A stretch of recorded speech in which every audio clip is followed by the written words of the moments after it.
Hello and welcome to India Global on NDTV. I am Ankit Tyagi. Let's quickly take you to the headlines we're tracking from across the globe. Fresh turmoil in Bangladesh. Army and new student-led political party on warpath.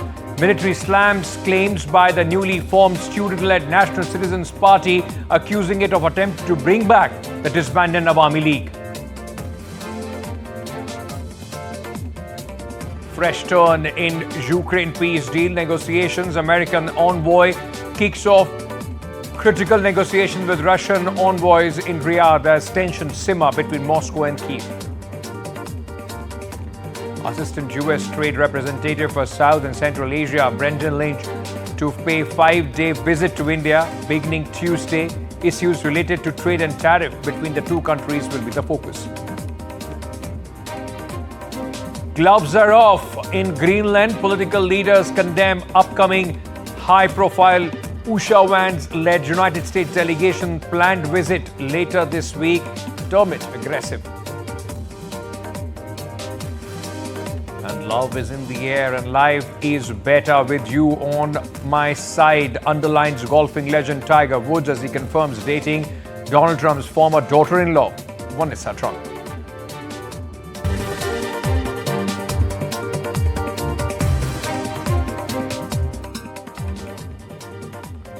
Top focus on the broadcast this evening is Bangladesh, where tensions in the country are peaking once again. This as the military formally rejected claims by the National Citizen Party, or the NCP, a newly formed student-led political force, accusing it of attempting to bring back disbanded Awami League under military-backed plan. The army dismissed the allegations as hilarious and part of an immature political stunt. However, the controversy escalated after NCP leader Hasnat Abdullah alleged a refined Awami League was being prepared to re-enter politics under India's influence, stirring protest in Dhaka University. Thousands of NCP supporters rallied, calling for a post-revolution Bangladesh where military interference in politics would not be tolerated. The political storm is brewing just months after a violent student-led uprising led to the downfall of former Prime Minister Sheikh Hasina's 16-year-old regime, and Bangladesh remains on the edge. While the military increased patrols in the capital, the growing rift between NCP and the army only deepens the country's political crisis, while Bangladesh sinks deeper into chaos under its interim leader, Muhammad Yunus. My colleague Shresi now joining us with more details on this story. Shresi, now, the initial demand, it all started against Awami League leader Sheikh Hasina. Now the new target is the country's military. Well, that's right, but the military remain non-confrontational with the students, though protests have been peaking at the university in Dhaka, and Dhaka saw widespread student rallies, and the military was the target of the newly formed student party NCP. The NCP, of course, has made allegations that the army is trying to bring back the Awami League, a refined version of the Awami League of deposed Prime Minister Sheikh Hasina. However, the army chief has dismissed those allegations, calling it hilarious. And of course, we'll have to wait and see what the student-led NCP does next. However, Muhammad Yunus has said that they have no plans of banning Awami League as of now, but of course would take any kind of criminal action against them if required, against the leadership of the Awami League. But protests, of course, widespread across Dhaka, especially where the NCP has been targeting the military in Bangladesh of conspiring to bring back the Awami League. Thank you so much, Shresi, for joining us with all those latest details coming in from Bangladesh at this moment. Let me also bring in Veena Sikri, former High Commissioner of India to Bangladesh. We also have Faisal Mohammed, Minister Press Bangladesh High Commission, New Delhi. Thank you so much to both of you for joining me at this moment. Let me start by asking you, Faisal, at this moment, this new party now blaming the army as well, Bangladesh is sinking further into chaos and turmoil. It seems that under Mohammad Yunus, the caretaker, Prime Minister, the CEO, Bangladesh, the spin continues in the downward direction. I mean, the optic might seems like that, but that's not the case, to be honest. You have to understand that the National Citizen Party, which was formed by the student leaders who ousted Prime Minister Sheikh Hasina, former Prime Minister Sheikh Hasina, it's a very new party. It hasn't passed its first month yet. And the party hasn't have any centralized structure at this moment, and they don't have a centralized agenda. But that doesn't mean that it's not a political party, because it has a very clear agenda about what sort of Bangladesh it wants to have in the near future. So what happens, like one of the important leaders, prominent leaders of this student-led uprising, Hasnat Abdullah, he made a statement in the Facebook. And, that statement wasn't essentially being endorsed by the party leadership. The party is being hemmed by Nahid Islam, and he didn't say any words about it. So what happened? After Hasnat Abdullah made that statement in the Facebook, I think NCP endorsed that because, they have to speak on the same tune. But in Bangladesh, it doesn't mean that the NCP is speaking against the Bangladesh army. Because, on August 5th, it was army who ultimately decided that, okay, they were not going to support Sheikh Hasina anymore. And because of that, her government has fallen like a house of cards. So, army and, yesterday the army chief visited the victims of the July, some of the injured victims of the July uprising. But Faisal, while you may be downplaying it, but the fact remains that whether it's a new party or one leader of that party, it forced the army to react serious enough for the army to come out and issue a clarification. Clarification to whom? They issued a clarification to a news website called Netra News. And if I'm not wrong, today, the main leading newspapers, Prothom Alo, like the largest newspaper, they have published a news in where ISPR, the military spokesperson or spokesbody, they told the newspaper that they haven't issued anything to Netra News. So I don't think, army issued anything officially. Okay, Veena Sikri, should this be just brushed off, or are we now looking at another stage or escalation of the turmoil as far as Bangladesh is concerned, where relations between the army, the people is at a very fraught or at this moment at a very fragile situation? Yes, I fully agree that this is a complete escalation of an already tumultuous and anarchic situation that has been prevailing in Bangladesh for a very long time. I think one has to understand this situation in the context of the rapid rise of radical Islam in Bangladesh. I think this is something that is being recognized the world over and also in Bangladesh. Just this morning, when the Chief of Army Staff was addressing all the officers of the Bangladesh Army, he specifically said that there is a rise in radical Islam in Bangladesh. Even the American visiting senator spoke to him about it, and he said we have to keep a very careful watch on it. Now, one has to see what is happening in this context. Now, the National Citizen Party, you may call it a students' party, but in my view, it is not a students' party at all. I think that the so-called spontaneous students' uprising of August last year was a complete misnomer. It was not spontaneous, nor was it a students' uprising. All these groups, all these political parties which are forming are really B teams of the Jamaat-e-Islami. It is the Jamaat-e-Islami which is controlling even the chief advisor, Mohammad Yunus. Right. He is not acting on his own, he is acting only through the Jamaat-e-Islami. And this Jamaat-e-Islami and the Islami Chhatra Shibir, which is the youth wing of the Jamaat-e-Islami, this political party, national, it's not even a registered political party yet. Right. This being called the National Citizen Party is a definite outcome of that, of the radical Islam, and they are fighting against the Awami League. Okay. The statement made by Hasnat Abdullah was absolutely unacceptable. He's saying that we will die and we want the Awami League to be killed and whatnot. We know that all the Awami League leaders are in jail accused of murder charges. We know that leading journalists are in jail accused of murder charges. So I think one has to look at it in the context of what is happening to the democratic structure of Bangladesh. Absolutely, and that's the worry, Mohammed, Faisal Mohammed, whether you agree with it or not, but world over, people are worried about the deteriorating democratic structure in Bangladesh. Everybody has expressed their concern. When it comes to, in fact, the rise of the radical Islam and possibly also the attacks on the minorities in the country. In that context, we also saw one of the leading exporters of garments in Bangladesh, the manufacturers, coming out and saying that the situation is dire. Thousands have lost their job. The country needs much more than what is being done at this moment. Is Mr. Mohammed Yunus losing the grip? I have to respectfully disagree with Madam, because the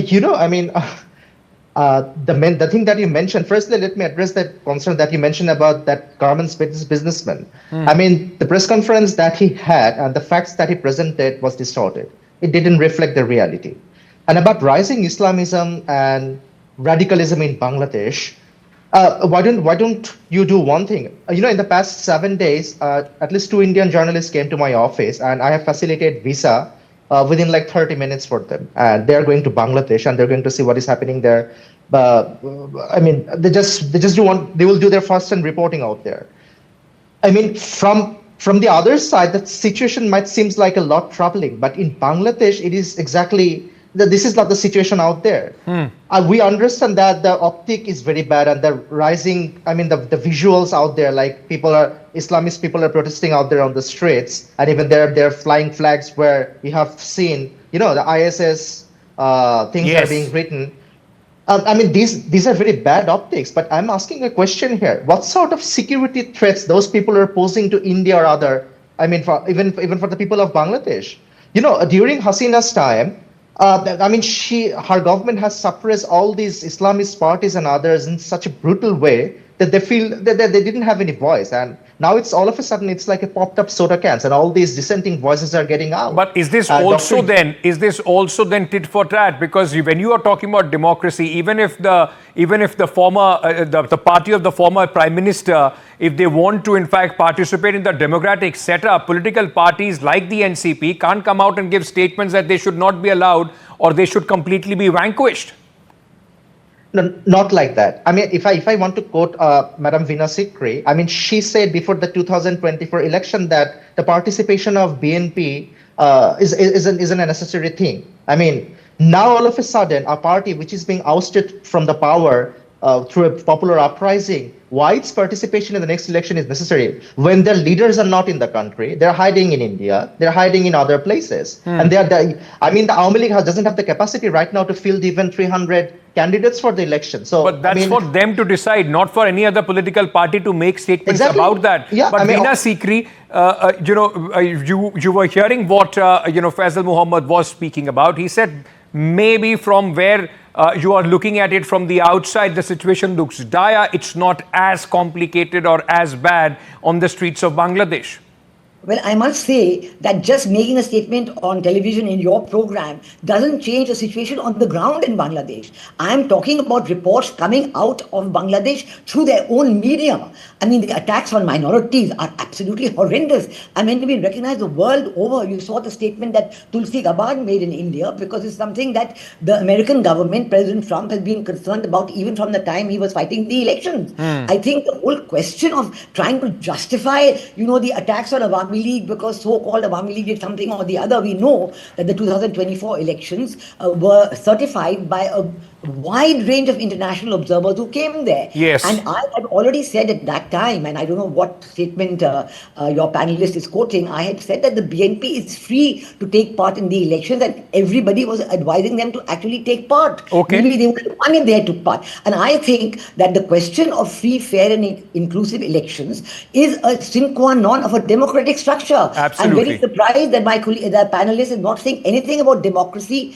and secularism in Bangladesh. He's not said a word about the attacks on minorities, right. the Hindu, Buddhist, the Christians that have been going on. He's not said a word about the way in which the Awami League leaders have been put in jail on murder charges, the way the media I will, ma'am. gagged if you allow me a few minutes to talk about the I'm totally out of control. I can out of time. I beg your pardon. I can just give you 30 seconds to in fact respond to what Veena simply has said. Okay, Go ahead. But I must have a point of response also. The attacks on minorities are exaggerated. I mean, yes, the attacks had taken place, but those are politically motivated. And I can assure you one thing: like the US government is trying heart and soul to gain the confidence of our minorities. Okay. And in the past few months, I can guarantee you that even the Indian media have stopped publishing news about attack on minorities because it is not happening. No, I want to say one thing on that. Please, can I say one thing on that? I think I must say that it's not only attacks, it's also taking them away their jobs. All Hindu teachers have been The discrimination is the worrying part. The discrimination against the minorities is also, of course, a worrying part. And whether it is just about the PR optics, the fact remains the entire world is watching. The focus remains on Bangladesh. And at least at this moment, the optics coming out of the country do not look very encouraging. Thank you so much to both of you for joining me at this moment on this discussion. I'm slipping into a short break. Coming back, stay tuned.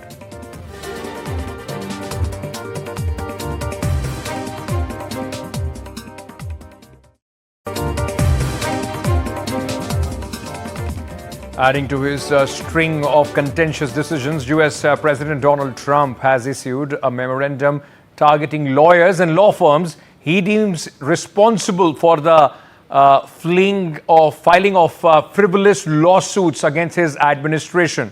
Now, the directive, which escalates his ongoing legal battles, authorizes Attorney General and the Secretary of Homeland Security to sanction these firms, potentially revoking security clearances or terminating federal contracts. This unprecedented step is being seen by critics as an authoritarian attack on the legal profession with accusations of hypocrisy.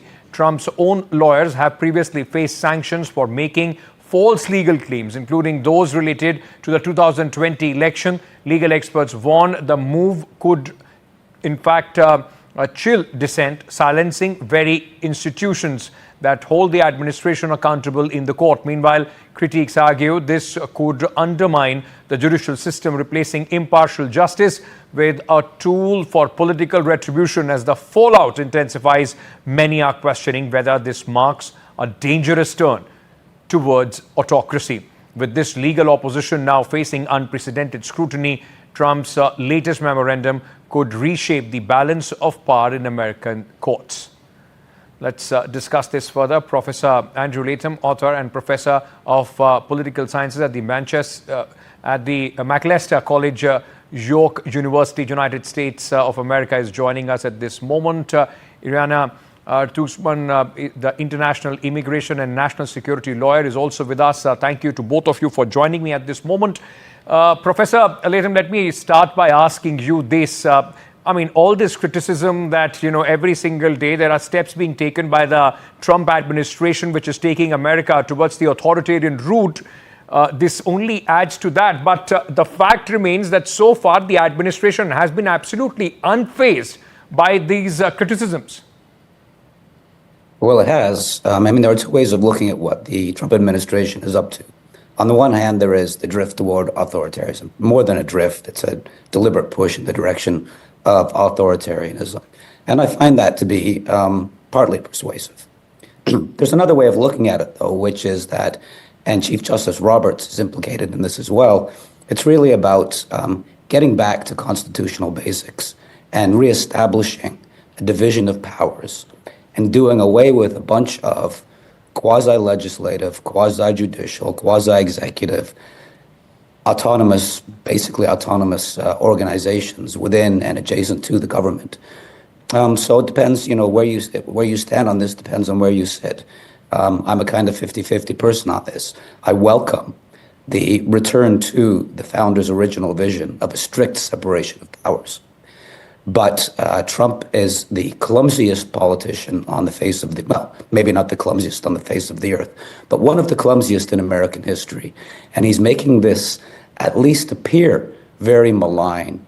And the appearances are not deceptive. It is partly malign. Let me bring you in on this, because the kind of criticism that we are looking at towards the legal community, from the president's office. What are the worries, that possibly can take place, or how a lot of lawyers, those who are in fact filing cases against the Trump administration, do they feel that they could be in fact targeted? Absolutely, and thank you so much for asking this question. The incident with Paul Weiss has been an extreme example of the sort of executive pressure that can be put on a law firm that does not follow the official administrative policy. It's very concerning.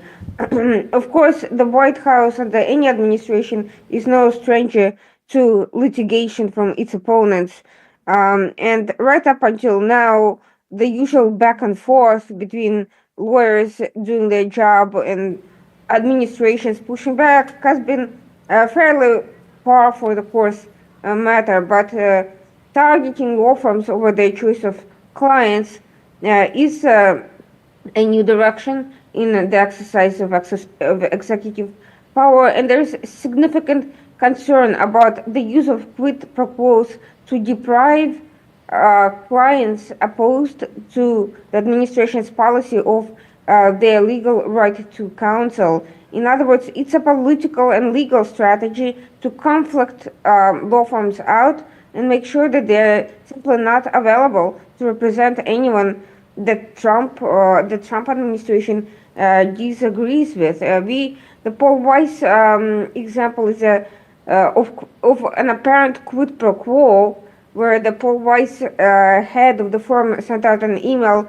saying that if they did not provide the money demanded by the administration, they would not survive, is concerning because that actually crosses the line into a sort of legal racket to some extent. All right. Thank you, Rena, for speaking to us at this moment. Professor Latham, I request you to stay on with me for the next story that we are, in fact, looking at this moment on India Global. In an alarming, tensions, the rise in the tensions between United States and Greenland. Greenland leaders have condemned a high-profile U.S. delegation's planned visit later this week, terming it a provocation. The delegation led by Usha Vance, wife of Vice President J.D. Vance, and it includes top officials like National Security Advisor Mike Waltz and Energy Secretary Chris Wright, is set to visit Greenland's U.S. military base and attend a national, dog sledge race. Greenland's outgoing Prime Minister has denounced the visit, stating his caretaker government would not meet with the delegation. I'm quoting them here. We could trust the Americans, but that time is over. In fact, the local press has been echoing growing discontent over what many see as United States meddling in Greenland's sovereignty. Donald Trump's repeated suggestions that the U.S. should annex Greenland has further fueled resentment in the leaders of Greenland. Let me go across this moment back to Professor Latham, who's with us. Professor Latham, this is too many fronts at this moment that Donald Trump has opened, isn't it? Greenland, on the domestic front, he's battling a lot of fires, and on international, arena as well. Too many issues, specifically with Greenland. This is now going to escalate the tensions further if the caretaker government doesn't even meet the visiting delegation. It will, and it's all pointless. There have been U.S. troops deployed to Greenland since the Second World War. They have shared, Greenland, of course, is part of the Kingdom of Denmark, which is part of NATO.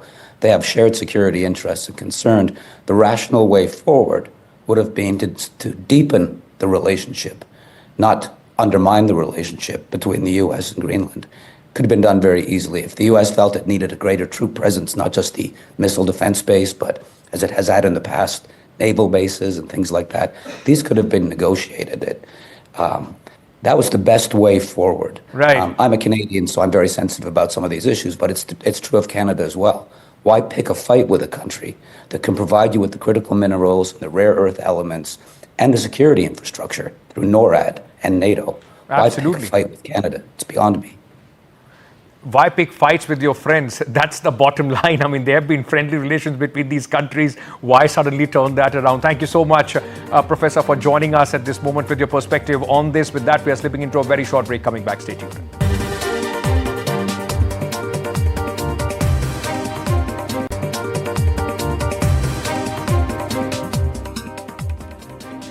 In yet another turning point in the ongoing Ukraine war, American envoys kicked off critical negotiations with Russian envoys in Riyadh on Monday as tensions escalate between Russia and Ukraine.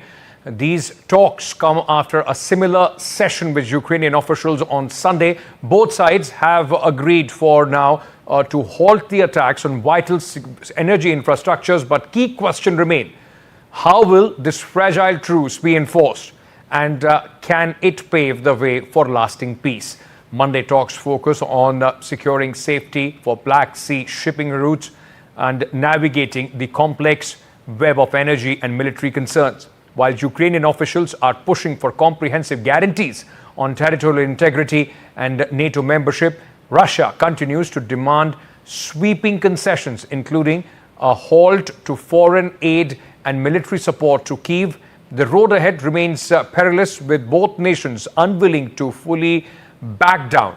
Now, despite hopes for a temporary ceasefire, experts warn the negotiations could be just the beginning of long and rocky diplomatic journey. All right, let's bring in at this moment Alina, Devlonova Research Center for Socio-Economic and Policy Innovations, Ukraine and Germany. In fact, we are also being joined by Tatiana Kushkeva, senior journalist, and Dr. Brahma Chelani, strategic affairs expert, who is with us at this moment. Thank you so much to all of you for speaking to us. Let me understand from you, Elena, at this moment, finally there is at least discussions on what would it take? What would be the key issues that Ukraine would want to be fulfilled, some promises that they would want to see settled before any kind of truce deal can be reached? Thank you very much for your invitation. It's an honor to be here. I think that the most important question for Ukraine is, of course, security guarantees. There can be no ceasefire with the following peace without very specific security guarantees for Ukraine. As of now, it was made clear for Ukraine that it is not going to get any invitation to NATO. This question is off the table. So what exactly will our allies do in order to ensure that whatever agreements are reached, that Russia will follow what it has agreed to? And if any document is signed, so we need to be sure that that Russia will respect all these agreements. We know that Russia has a whole history of not respecting agreements that it has been signing. Since 2014, Ukraine and Russia were conducting 200 rounds of peace talks, and there have been agreements that were violated by Russia in 2022. Right. Tatiana, while both the countries stick to their demand, is the hope of a short-term truce, even acceptable as far as Russia is concerned? Well, it's a very good, term that you used, acceptable. I think that the problem is that, Russia's been saying all along for many, many months, years actually now, what it finds acceptable in this situation, yet somehow it still is not heard. We're hoping, that these consultations that are ongoing today will bring us a little bit closer to explaining our position. As far as, what my counterpart has said, let me remind the viewers that the Minsk agreements that were the essential talks between Russia and Ukraine were not violated by Russia. We can obviously stick to the favored narrative in Ukraine that It all kind of unraveled in February 2022, but that is as far from reality on the ground as it can possibly be. There was indiscriminate killing of people in the Donbass region for years that Russia was opposed to. And the problem with this security guarantees is actually a very serious problem, because back then we did agree to a specific set of conditions, which was violated basically the next day, and European nations did nothing to stop this violation of the Minsk agreements. And so today, in 2025, the question of security guarantees is probably the most important one. Okay. Dr. Shalani, let me bring you in on this. I mean, even with this discussion, we understand that it's very difficult to bring both Russia and Ukraine on the table at this moment. The United States is the mediator, but it's not that all three are talking together. A short-term truce, is that even realistic, and can that lead to some long-term settlement between Russia and Ukraine? First, the US is not just a mediator. The US is fully involved in the war. The war is not just between Russia and Ukraine. The US, short of putting its own soldiers in harm's way, is fully involved in the war, including in sharing intelligence, battlefield intelligence, and also it controls the targets in Russia that Ukraine strikes. So it's fully involved in this war, and the US under Trump is seeking to cut its losses by ending its involvement in the war. That's the reason why Trump is seeking at least a ceasefire in this conflict. He wants to shift America's strategic priority from Europe to the Indo-Pacific, where America's real enemy, China, is located. So as long as this war continues in Europe, the US will remain mired in European security. He wants an early end to this conflict so that the US can shift both its attention as well as its military resources to the Indo-Pacific. Now, ending the Ukraine war will require a complex and carefully negotiated resolution. Whereas Trump has publicly said a ceasefire will be much easier than getting a permanent peace settlement. In fact, a ceasefire will be a step toward permanent peace. So right now, the efforts in Riyadh, in the negotiations that are ongoing, the effort is to reach some understanding on a potential ceasefire. Okay. But a ceasefire itself poses challenges given the fact that Russia is making advances on the battlefield. So a ceasefire may not suit Russia at the moment. So there are these complex issues that need to be sorted out. And I think Trump's earlier boast before he took office that he will end the war in 24 hours, he's now realizing that this entire effort is going to be pretty challenging and pretty complex. Well, positions change when you sit on the chair.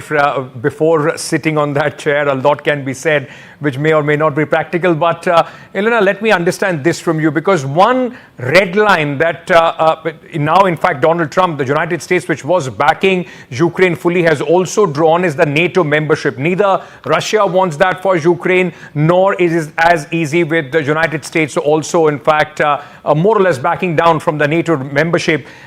Could this possibly be one key aspect in these negotiations which Ukraine would possibly have to roll back on? First of all, Russia invaded Ukraine back in 2014 when Ukrainians decided that they want to be a part of the European family, to go back to Europe, because Ukraine is a European nation. And Russia attacked Ukraine not because of NATO enlargement. Moreover, the lack of the invitation and the lack of NATO membership invites Russian aggression to the states, especially to Ukraine. And Russia was rightly recognized as a terrorist state by many European countries. So that we need to understand a very important thing. NATO has nothing to do with Russian aggression, who wants to restore Soviet Union, who wants to dominate in the region, and who is planning to attack Europe and many European countries. Already the intelligence of these European countries is saying that these countries have to be ready for the war with Russia by 2030. Russian aggression is deeply imperialistic, and it is very, very sad that Ukraine never got its invitation back in 2007. And I hope that we will be able to create the coalition of the willing and stop Russian aggression and also protect our European allies. Tatiana finds that amusing. Tatiana, go ahead, with your assertion on that. I also want to ask you what Dr. Chelani was in fact speaking about. The fact is that Russia is on the move right now. They are on the offensive. A short-term ceasefire is something that Russians believe that will give time for the Ukrainian armed forces to regroup and, launch a counter-offensive. Well, definitely, you don't need to be a military expert for that. That is basically textbook. You have to just watch enough war movies, I think, to understand that any sort of breather that can happen on the ground for the Ukrainian forces would allow it to, first of all, re-equip themselves, because we've had this brief moment of uncertainty of whether, the US military aid will stop, it will not stop. So right now, of course, a ceasefire is something that would not benefit Russian forces in any way, shape, or form. But it's not even about that. It's as simple as, however the Ukrainians, however much they want to talk about them being European when they were never invited into the European Union. The European Union Association Agreement that I, as a journalist, have actually had to read. I'm not sure Yelena did, but she's, shaking her head vehemently, trying to explain something that never existed in life, in reality. It existed in the heads of the people who were in the Maidan. Unfortunately, in reality, Ukraine was supposed to become a market for European goods, which would essentially bankrupt the country. Unfortunately, however much we talk about what happened in 2014, what's been happening since 2014, and what ended in this conflict that is ongoing right now, the problem remains the same. We were talking about both sides agreeing to stopping attacks on energy infrastructure. Now, this is very simple. There is a huge atomic power station that is situated in Russia-controlled territories. Ukraine continues to attack this power station, the oldest in Europe, the largest in Europe.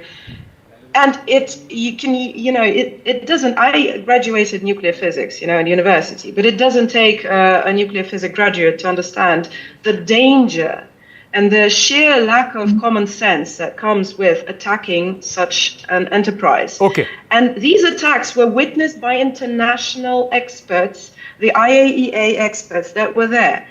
So, these attacks continue. It's simple. Both the sides, and this is exactly what we were talking about. It's it's a very difficult, complex situation where the narratives from both the sides, in fact, take over, and then whether some sort of a common ground can be met, short-term truce leading to long-term solution. But as Dr. Chelani said, what Donald Trump would have thought in 24 hours at this moment looks like a complete distant dream for the American president. Dr. Chelani, I request you to stay on with me. Ladies, thank you for joining me on this discussion. Moving on at this moment, Palestinian militant outfit Hamas has on Monday praised the Arab Islamic Ministerial Committee. Why? We'll tell you after a short break. Stay tuned.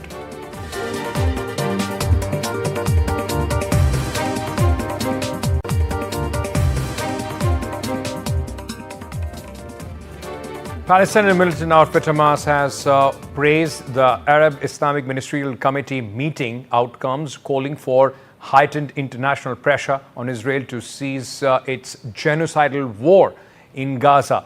This follows a critical meeting held in Cairo, attended by representatives from Arab and Islamic states alongside European Union Foreign Policy Chief Kaja Khalis. The committee voiced deep concerns over the collapse of Gaza ceasefire, emphasizing the devastating toll of Israel's renewed airstrikes, which have already claimed lives of over 700 people on the Gaza Strip since last Tuesday, including countless women and children. In their statement, Hamas urged for immediate action on the promises made at the meeting, particularly the restoration of humanitarian aid to Gaza, which remains blocked by Israeli forces. They also backed the Arab Initiative for Gaza's reconstruction, calling for sustained efforts to rebuild the war-torn enclave. With over 50,000 Palestinians killed since October 2023, the militant group is demanding international pressure to compel Israel to halt its aggression, release all hostages, and abide by previous ceasefire agreements. Dr. Chelani remains with us at this moment. This is also an ongoing conflict, Dr. Chelani, that at least at this moment, despite the negotiated ceasefire, seems to be quite perilous with the renewed strikes by Israeli side. You're right, absolutely. Despite 50,000 Palestinians being killed in the Israeli military offensive, it's unclear whether Israel's security is being advanced by the current hostilities. The fact is that, in a way, Bibi is advancing Trump's Gaza plan by causing more devastation and displacement of Gazans. As you know, Trump wants the 2 million people who live in Gaza to be relocated to other countries, and he thinks that Gaza is uninhabitable because of the devastation caused by the war. But Israel has renewed the war and now is causing even greater devastation, making Trump's proposal look better in the eyes of some people. This is an unfortunate reality, and another unfortunate reality is that despite this meeting of Arab and Islamic states held in Cairo at Egypt's initiative, the outcome of this meeting doesn't really advance the cause of peace in Gaza. In fact, we haven't seen the kind of unity that we expected in the Muslim world over the conflict in Gaza or over the Israeli strikes on the West Bank. Today's ministerial meeting outcome in terms of its reiteration of general principles certainly will not help the cause of the Gazans who want an end to Israeli strikes. They want a return to humanitarian aid. These are the demands of the Gazans, and I think we are in a very difficult situation today in terms of ending these hostilities, because Israel faces an existential crisis. It believes that its very existence is at stake. It believes it has the right to carry out military offensives, especially against a terrorist organization like Hamas. Yet at the same time, Israeli policymakers need to think long term. They need to think long term so that short term considerations, that is seeking tactical gains at the expense of long term security, that temptation needs to be reined in. And I think Israel is coming under international pressure because it has resumed its military offensive in Gaza. Well, Israel has been, in fact, under considerable international pressure, but the fact remains that with the support of the United States, we have seen how Israel so easily has been able to resume these strikes.